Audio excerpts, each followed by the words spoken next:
top stories that has a lot of people talking about is the scenes from the White House the last couple of days like this, with the East Wing right now being dismantled here because of a new project President Trump is doing for the new ballroom that will be in the East Wing of the White House. He's hoping to complete it before he leaves office. For more on this and really the pushback that he is seeing from Democrats and others, we want to bring this to you right here on Live Now from Fox. Again, continuing to bring you some of the day's biggest stories. But now, this one, Fox News' Connor Hansen with a breakdown.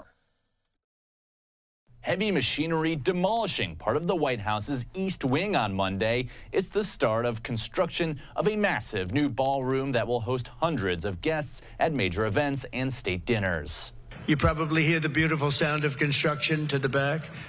You hear that sound? Oh, that's music to my ears. I love that sound. Other people don't like it. I love it. After the images went viral on social media, the Treasury Department, the White House's next-door neighbor, instructed employees not to share photos of the demolition. President Trump has complained the White House's current largest space, the East Room, isn't adequate. The new 90,000 square foot addition comes with a $200 million price tag.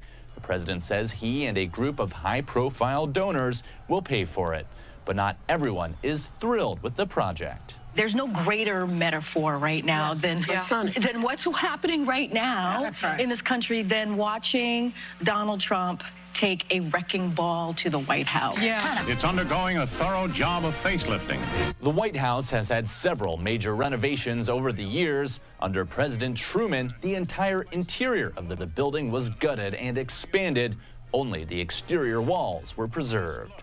While it's the largest, it's not the first change President Trump has made this year. He has also updated the Rose Garden and installed large American flags on both lawns.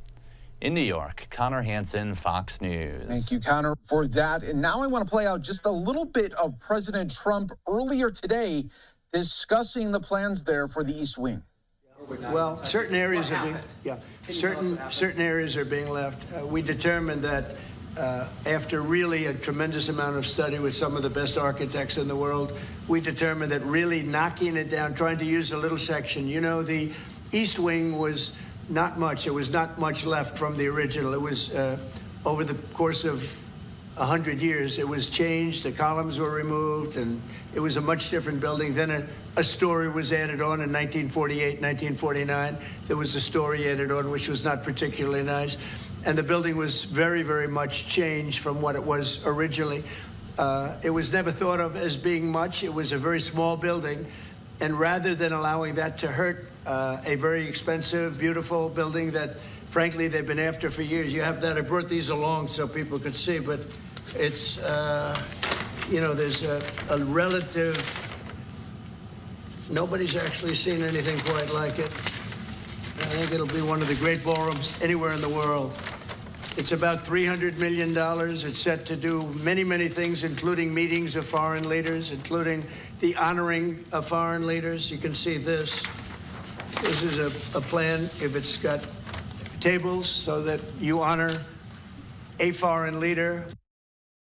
All right, so that was from earlier today inside of the Oval Office. I want to continue to talk about this. We are seeing just a lot of pushback on social media, a lot from the Democrats continuing to talk about this right now. So let's bring in right now from the Washington Examiner, Christian Datoc. Great to have you on, Christian. And maybe if you could just explain to our viewers here, maybe the timeline of how we got to this really hard pushback against the president and his plans here. Because I'll be honest, when, Christian, when the first renderings were coming out, there was no really pushback at all. And I was wondering, oh, that's strange, you know. But now everything is ramped up since the video of the demolition has started. But give us a sense now of where we're at right here in this timeline. Mike, this all dates back to July when the president first announced plans to construct this new ballroom, to be quite frank, on the White House grounds. And the renderings and the plans he put out were massive.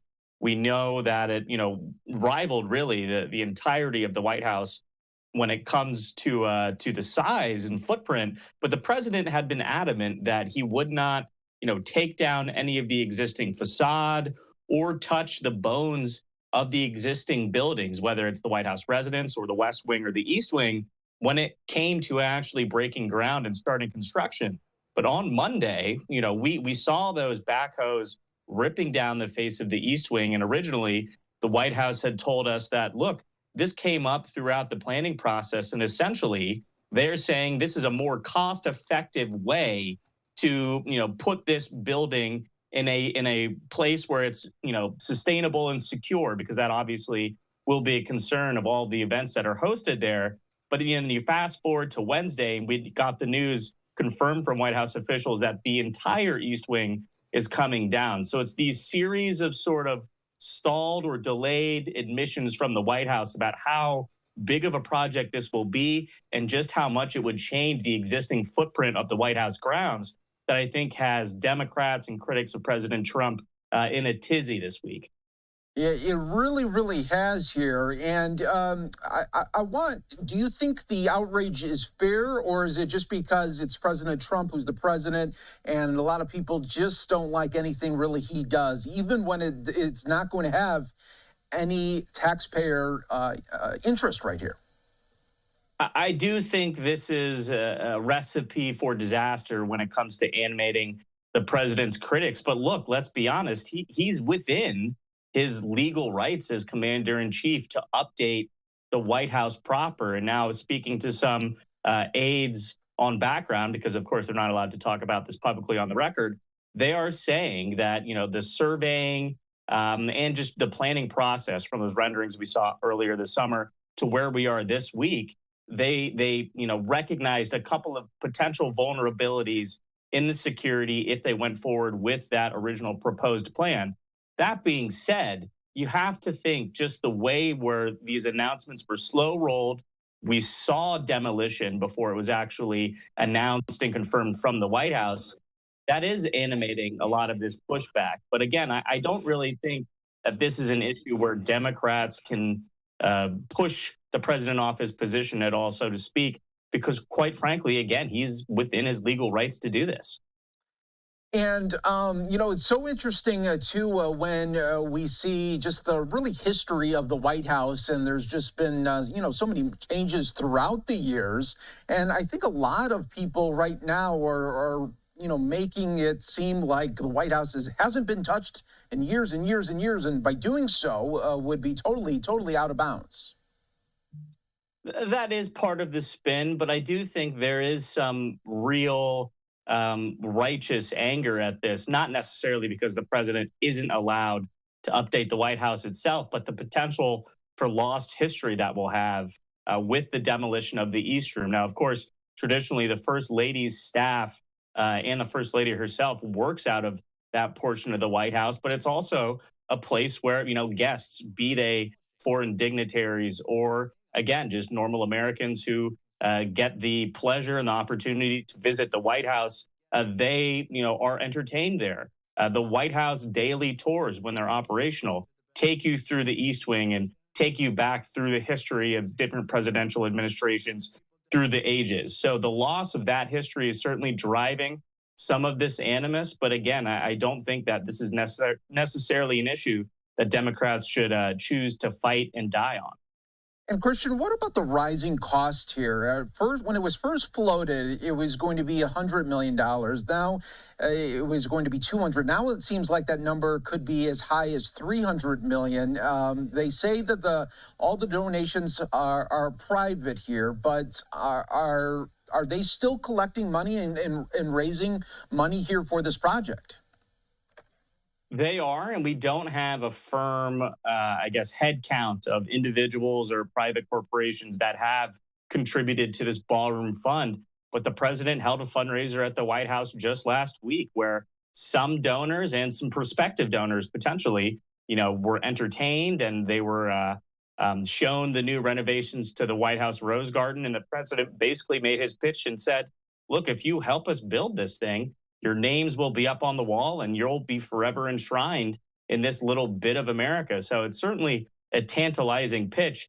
As for the inflated price tag, this is also contributing to some of the uproar because you nailed it. When this project was first announced, it was ballparked somewhere around 150 million, and then fast forward a few months, that number is doubled. And I'm going to be frank, I would expect it to probably go up in the next several months and years as construction progresses, especially with the sort of grandiose picture that President Trump has in his mind. He's certainly not one to go for subtlety when it comes to his architectural build out. So this thing could be even bigger or cost more than 300 million when it all is said and done. Yeah, in true President Trump fashion there, he had some of the mock-ups already there inside of the Oval Office to be ready to show when needed there. But is there any worry, Christian, that when this project is completed and down the road a Democrat comes in to office as president and really doesn't like President Trump, let's just say a Gavin Newsom, if you will, is there worry that he would just say, you know what, we're getting rid of this thing, we're going to return it back to the original East Wing? Is there any worry out there? Not within the White House right now, because believe it or not, they're still laughing at the idea of a Democratic candidate, be it Gavin Newsom or someone else, winning in 2028. Despite the government shutdown, despite potential concerns about inflation on the horizon, spirits at the White House are running pretty high over the last several weeks. And I think the idea that should this project actually be completed before President Trump's term in office runs out, the next president or the president after that person rips down this big part of the White House, I think they're going to, try and point the finger back at Democrats and say, you're doing exactly what you accuse President Trump of doing, and tearing down American history, obviously be significantly a shorter chunk of history than what the East Wing endured over the last 100 years or so. But I think, they're just going to try and shame Democrats into letting this stand, especially, to be quite frank again, if it does fulfill the purposes that the Trump administration is outlining, having a big, grandiose space to host foreign dignitaries and offer them, the sort of honors that come with visiting the White House for an official state visit. So we're kind of in uncharted territories, and I'm sure that was not a very satisfying answer, but the White House isn't even thinking about that at this point in time. And Christian, lastly, when we think, a lot of people, when they think about Washington, D.C., they think about, okay, just so much red tape everywhere in government agencies and everything like that. Do you think a lot of the pushback right now is just a lot of people are surprised that it is going so fast when it's coming to the planning, now to the really tear down of the East Wing? Were they thinking that maybe this was going to be years in the making just to get, ground breaked? I don't want to speak for anybody else here, but I certainly thought that this was going to be coming together much slower than the timeline we're currently on. And again, I talked about uncharted waters a second ago. I don't think there's much, legal precedent for challenging additions or new zoning permits for the White House grounds themselves. So I'm not sure if the folks at home were monitoring that, because we in D.C. certainly weren't. But again, I think the speed with which this project has been taken on certainly caught some within the Beltway by surprise. Yeah, no doubt. Christian Datoc, thanks so much for joining us on Live Now from Fox. Great speaking with you on a really hot topic now in D.C. We appreciate it.